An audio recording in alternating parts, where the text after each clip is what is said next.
Hello, welcome back, everybody, to another episode of Nain Shorts, or welcome to, if this is your first time, hopefully it's a good one. Actually, we have no idea whether or not any of them are good, but we hope that you still continue watching because this is a lot of fun to do, and more people that are watching, the more we can continue doing this, the longer we can keep going with these episodes. Because here we are again talking about martial arts and what it means, the mental aspects of things versus just the physical training, which we all do in one form, shape, or another. We repeat things over and over again to get better, to keep sharp at our craft, whatever that may be, whether it's a groundwork, whether it's weapons, whether it's empty hands, a combination of that, or just cross-training in whatever it is that you want, for whatever reason that you want to train, whether it's for health, fitness, whether it's for sports, or just to feel safer, to understand violence a little bit better, so you're not bogged down by fear as you walk down in your everyday life. Because that's the reason why I train. But when it comes to the martial arts, the community itself isn't that big.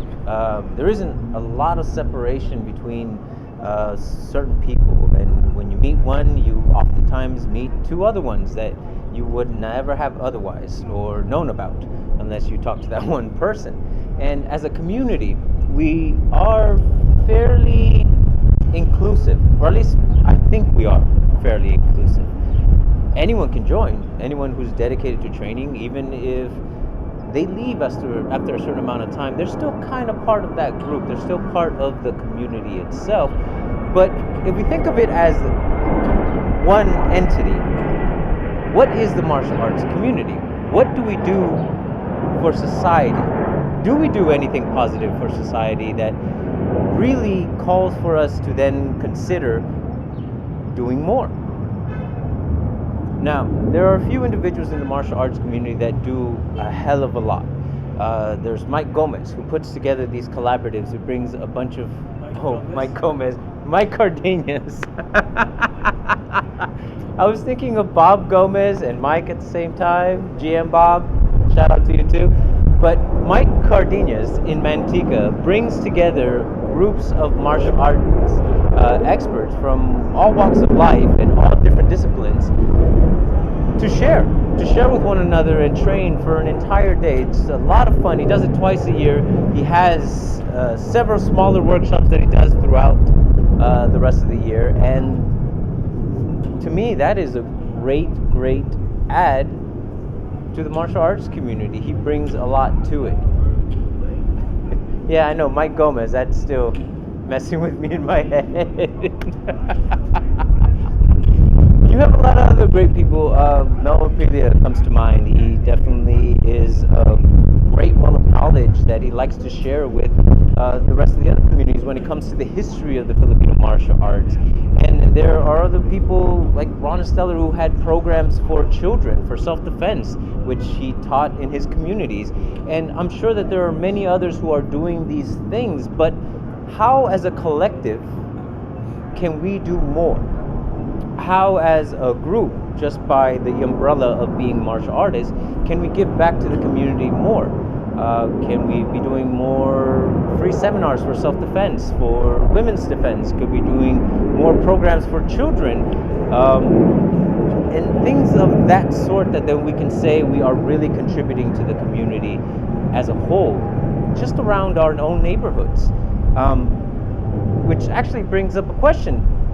Do our neighborhoods even want those sort of things? Do we even know? Do we even have a communication with them to find out, to even have an idea of whether or not these programs are wanted, these things that we would offer?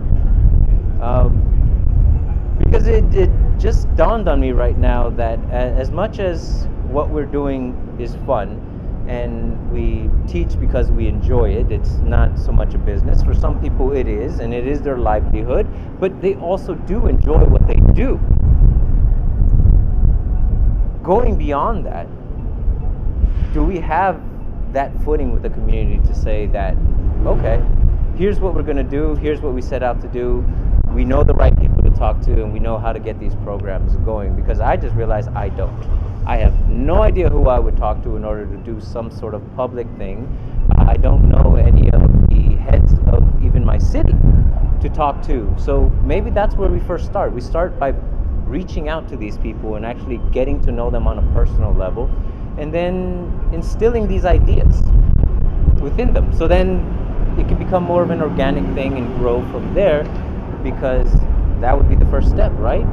Knowing the people that actually want these programs or are willing to back you, so then you can make it happen. Then comes the question, why should we? Why should we, as martial artists, put ourselves out there to help the community? What has the community done for us? I mean, is that even really a question we should be asking? Personally, I think it is. Not whether or not the community has done anything for us, but whether or not we should do something for the community. Do we even have any clear idea as to how the rest of the public, the people not in the martial arts world, view us? Are we just a bunch of crazy people playing around in pajamas with colorful belts? Are we just violent-oriented individuals that are looking to harm somebody? Do we just spend our days punching and kicking one another for the sake of some, I don't know, mental issue that we have with violence? That seems to be another clear step as to whether or not we should engross ourselves into extending ideas and programs to the public, because our image plays a big part in the way people accept us, the way people view us. And if we don't know what that image is, then we could be stepping on a landmine here right off the bat before even getting to this step of asking the question. And in reference to, should we do more for the community? I definitely think we should. Again, I don't know how we would go about doing it, but it's still nonetheless something worth considering. Because if we want the martial arts community to continue growing, and for the sake of continuing the martial arts, which I don't know about you, and I'm sure many would agree, it is something that is still vital in society. I definitely believe that it's something that we need for future generations. It's something that we should preserve and should we promote. And we can't do that if we continue being sort of a separate niche, a separate group from the rest of the public. And again, another realization is that, yeah, I guess we do have to do more. If we wish to preserve what we do, if we wish to preserve the arts that we train, the mentality, the ideologies that we hold dear, the thoughts, the respect, the camaraderie that we create in our groups, and expand that to the community, well, I can only imagine it would be a positive. But we have to be careful about the way we go about doing it, because public opinion sucks sometimes and it can turn really negative on you. So if you have any ideas, if you could share any of the programs that you're involved with, the things that you do personally in your school or with your community to expand the martial arts knowledge, to share, to give back to the people that we live around, and to show that, hey, look, this is something that could be a positive influence in not just your life, but your family's life. Because I honestly believe it can be in the right light. So definitely, I would love some input on this one, because now after saying it, it's something I feel we need to do more of. We need to really get out there and start showing not just what we can do, but what we can offer to people. Because for many, myself included, martial arts is really a way to grow within myself, to become a better person, to become a better citizen of my own community. You know, stop being an asshole and just actually start being a good person.